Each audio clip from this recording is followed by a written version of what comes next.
Sexto grupo de glândulas endócrinas do nosso organismo, as gônadas. Gônadas, isso mesmo, plural, gônadas. Por que gônadas? Primeiro que são órgãos duplos do nosso organismo, geralmente, pessoas que nascem com características anatômicas normais têm duas gônadas no corpo, e porque são dois tipos de gônadas. As gônadas femininas, denominadas ovários, que nós sabemos que são órgãos pélvicos, que produzem duas coisas importantes. O que os ovários produzem para a mulher?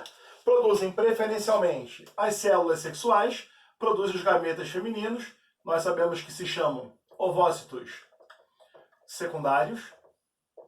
Ué, já, mas o gameta masculino feminino se chama óvulo? Chama. O ovócito secundário é o gameta ainda imaturo, que só vai virar óvulo, só vai acabar o processo de amadurecimento e meiose se sofrer fecundação. Se ele não for fecundado, ele acaba sendo destruído como ovócito secundário mesmo. Quando a mulher tem a ovulação dela, o mais correto seria dizer que ela tem a ovocitação, liberação do ovócito secundário, que caso seja fecundado, aí sim vai dar origem ao óvulo.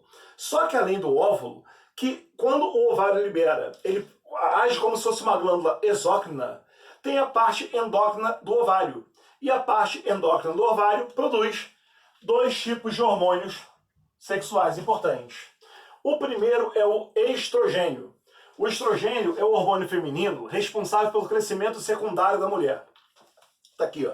Primeira função, estrogênio, crescimento secundário feminino. O que significa isso em português? Significa o amadurecimento do corpo. Quando eu falo crescimento secundário, eu não estou falando de formação dos órgãos sexuais internos, ovários, tubo uterina, útero, canal vaginal, nem mesmo dos lábios vaginais. O que eu estou falando é o amadurecimento do corpo. É você imaginar uma menina de 5 anos chegando aos 15 anos de idade, depois aos 25. É o amadurecimento. É o corpo de criança virar um corpo de transição na adolescência até o corpo adulto com 25 anos. Então, esse amadurecimento é estimulado pelo estrogênio, promovendo o crescimento secundário feminino. Outra função importante dele, aí já faz parte do ciclo menstrual. Depois que a mulher menstrua, a menstruação se caracteriza pela descamação do endométrio, a parede mais interna do útero que descama para a renovação. Depois que o endométrio descama, ele tem que voltar a crescer. Quem estimula o desenvolvimento do endométrio pós-menstruação também é o estrogênio. O estrogênio faz o endométrio voltar a crescer para ganhar tamanho e vascularização suficiente para se fixar o embrião e aí começar o processo da gravidez. Então, o desenvolvimento do endométrio, mais uma função importantíssima do estrogênio. Outra função importante dele, ele auxilia ao trabalho de parto. Ele, junto à ocitocina, acaba trabalhando para que a mulher consiga fazer as contrações do miométrio e expulsar o bebê que ela está gestando no interior dela. Então, também auxilia ao trabalho de parto. E uma função importantíssima, pouco falada, mas que pode aparecer de uma hora para outra numa prova sua, é que o estrogênio é um inibidor dos osteoclastos. Osteoclastos são conjuntos de macrófagos, de 5 a 50 macrófagos, que acabam se juntando e nos ossos fazem a remodelagem óssea.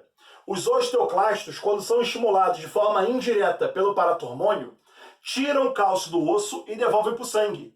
Ele é um hormônio hipercalcemiante, aumenta o cálcio. Em condições normais, as mulheres produzem estrogênio, que inibem o osteoclasto, que não tira mais cálcio que deveria. Então ele só tira cálcio no momento certinho.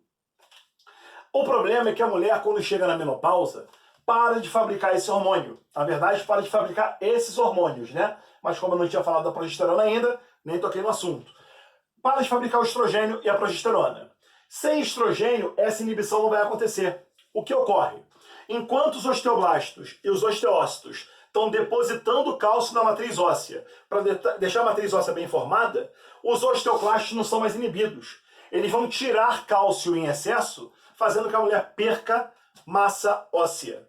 Ela acaba tendo um problema chamado de osteopenia, perda de massa óssea. Se não tratar, isso pode aumentar os poros dos ossos, causando à mulher a osteoporose. Por isso que mulheres na menopausa têm que tomar tanto cuidado com o caimento desses hormônios.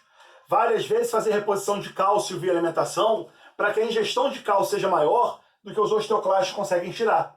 e com isso o osso fica muito bem formado ali no meio. Em alguns casos, até a reposição hormonal tem que ser feita. Minha mãe passou por isso. Minha mãe fez reposição hormonal quando chegou na menopausa. Só que deu azar. Era uma época que os hormônios ainda eram pouco testados. E no caso dela, esses hormônios repostos acabaram gerando miomas, grandes caroços dentro do endométrio, a partir do endométrio, né, para dentro da cavidade uterina. Chegou até um de 11 centímetros. Para você ter uma ideia de tão grandão que era, chegou por laparoscopia, por raspagem, mas o estrogênio, quando é interrompido na menopausa, acaba gerando problemas de não inibir mais o osteoclasto, que tira cálcio em excesso dos ossos, diminuindo a massa óssea. Legal? Esse é o estrogênio fabricado pelos ovários. Na verdade, pelo folículo ovariano, né? A progesterona é fabricada pelo corpo lúteo, junto com o estrogênio também. Pós-ovocitação, depois da mulher liberar o ovócito secundário, o que sobra do folículo ovariano chama-se corpo lúteo. E esse corpo lúteo fabrica progesterona e estrogênio. Qual é a função principal desses dois caras? Desculpa, desse cara aqui agora. A progesterona, ela mantém o endométrio. Lembra que o estrogênio, durante o ciclo menstrual, fez o endométrio crescer, aumentar de volume, aumentar o tamanho da parede, para uma possível fixação no embrião, chamada de nidação, quando o blastocisto se liga ao endométrio e o trofoblasto do blastocisto forma a placenta. Não se assusta não, isso é embriologia, qualquer coisa, só você dar uma lidinha, você vai lembrar rápido. O endométrio, então, ele está crescendo por conta do estrogênio. Mas se não houver progesterona, vai chegar uma hora que ele vai descamar. Então, enquanto a progesterona estiver alta, o endométrio é mantido por ele e não há menstruação. Para quê? Para esperar a fixação do embrião.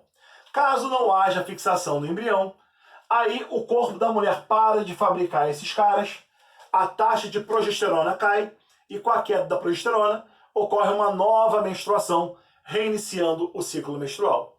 O legal de lembrar e sempre saber é que moléculas similares a elas, baseadas ao estrogênio e à progesterona, são usadas como principais anticoncepcionais femininos, porque as taxas desses hormônios altos da circulação sanguínea acabam inibindo dois hormônios da hipófise que promovem amadurecimento do folículo ovariano, onde está o gameta feminino, esse cara é o FSH, e o hormônio que faz o folículo ovariano se romper para o ovócito secundário ser liberado.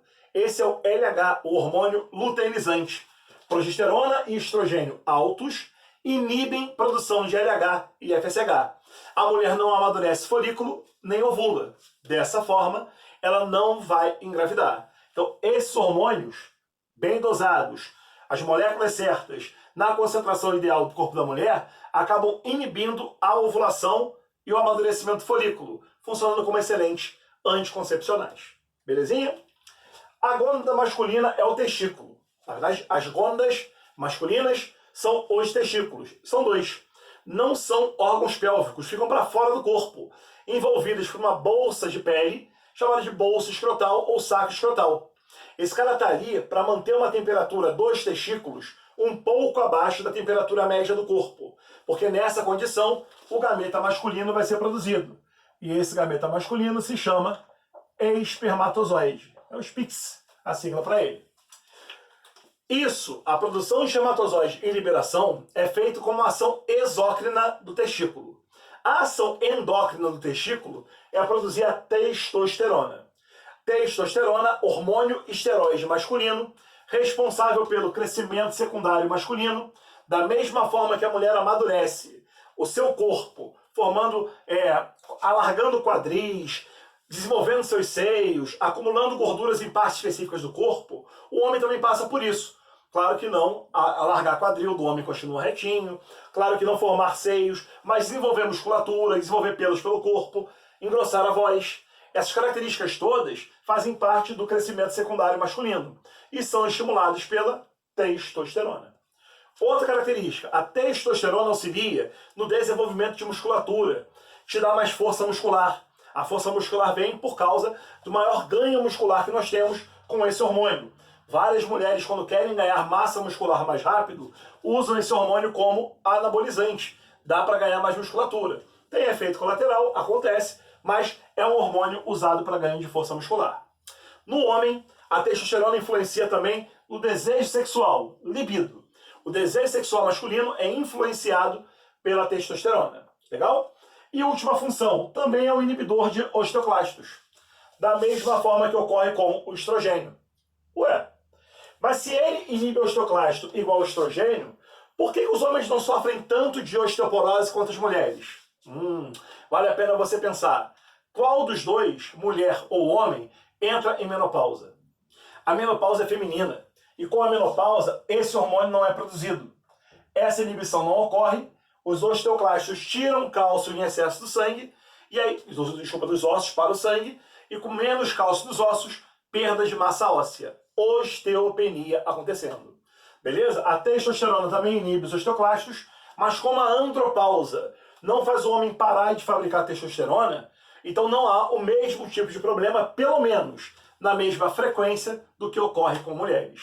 Então, essas são as gônadas masculina e feminina, testículo masculino, ovário feminino, que produzem nossos hormônios esteroides ou hormônios sexuais. Eles são produzidos à base de colesterol. E o que é legal de você lembrar é que no retículo endoplasmático liso das células que produzem esses hormônios, eles são produzidos. Beleza, galera? Mais uma dupla de hormônios de glândulas com seus hormônios aí para vocês.